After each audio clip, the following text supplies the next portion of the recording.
All right. Good afternoon, everyone. It is 4:30 p.m. on Saturday. First Saturday of campaigning, I guess, or only Saturday of campaigning, really. This post is a lot less about homecoming than it is about life in general. Today, I was working open house, as you might know.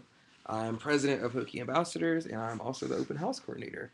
So when all the students come visit Virginia Tech and decide whether or not it's a school for them, I'm the person that they go through. So this morning, I got to give a speech in Burris. That's great.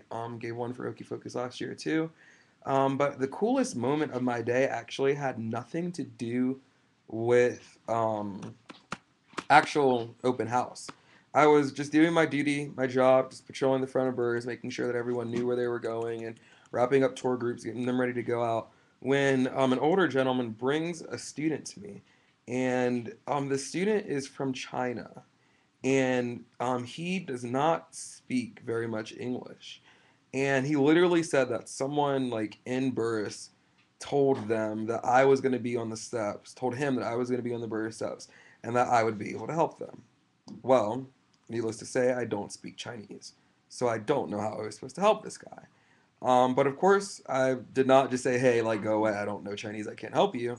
I started to try and think of different ways that I could possibly help him. So we sat there and thought for a little while because he didn't speak very much English, but he knew that he lived on the third floor of a dormitory on campus. He kept saying, third floor dormitory. And I was like, okay.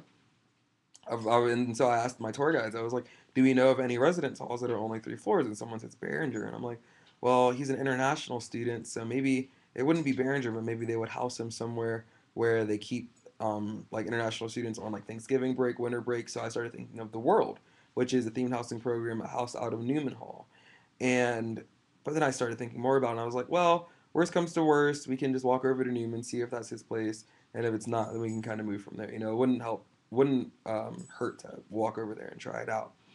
So we actually end up not doing that because, well, kind of I should have prefaced the story by the fact that he flew into Roanoke, obviously, and I assume he took the smart way to campus, and he left his phone at the airport. So yeah, another crutch in the plan to kind of try and find out where he lives.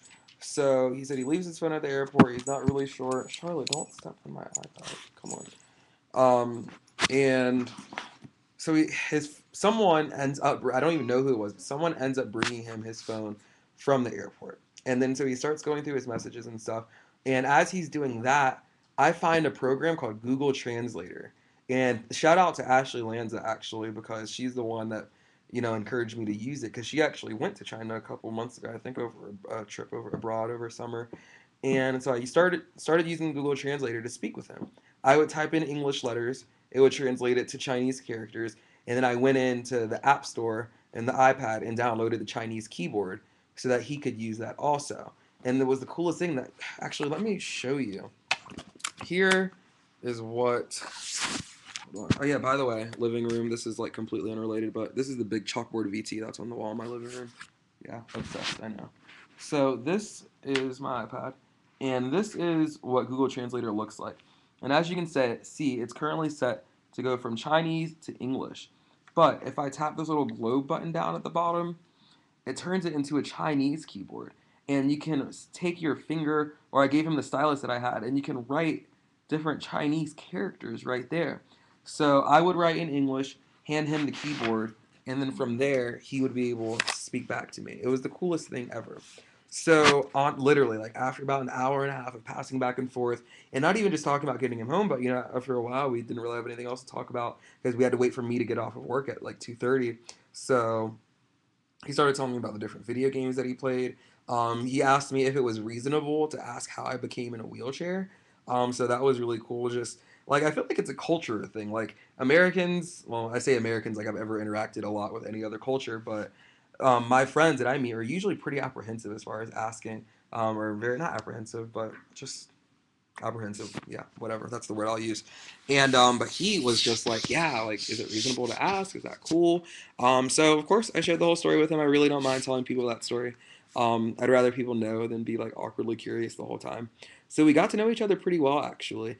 And so after a while, we were just like kind of sitting around shooting the hay when he shows me a message on his phone, and it's from a lady named Monica who works in Fox Ridge. And he kept telling me over and over, I live in an on campus dormitory and a Fox dorm. And I was like, there is no Fox residence hall. And he says twice that he has two other roommates. And I'm like, well, I know there's a few rooms in PY that house three people, but for the most part, you're not going to find a room that has three roommates. So I kind of put two and two together. Turns out he lives in Fox Ridge.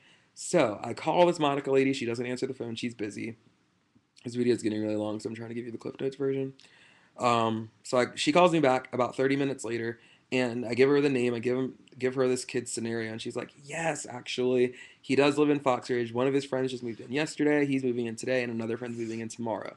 And I believe all three of them are from China, and they are in the math program here at Tech. So eventually, after I get off work, we walk over to my car, and I drive him to Fox Ridge, and that was the happiest I had seen that kid all day. Funny thing though is that he wasn't even nervous, and that's like everyone was like, "Oh, Justin, you're so nice for going out of your way," blah blah blah.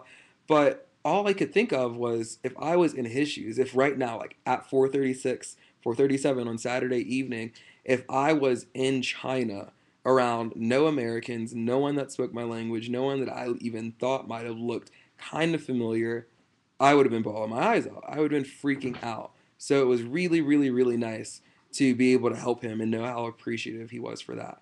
When I gave my speech this morning at open house, I related it to the same thing that my homecoming platform is about, which is Oud Prosum and just promoting community service and finding things for everyone to get involved in here at the university.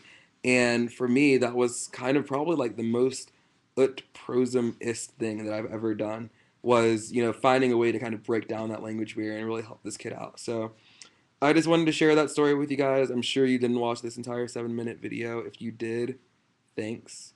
But anyways, I did not sleep last night. I did pull an all-nighter. I slept like 4 hours yesterday, so it's cool. But it's about 4:30 now, and I'm gonna go take a nap so that I can wake up and go downtown and watch the football game. So tomorrow is officially day one of legit homecoming week campaigning. Still need to distribute all of these shirts behind me. And I'm finally getting all the plans together for all of my information booths that'll be out next week. So look forward to a schedule and another video about that probably tomorrow.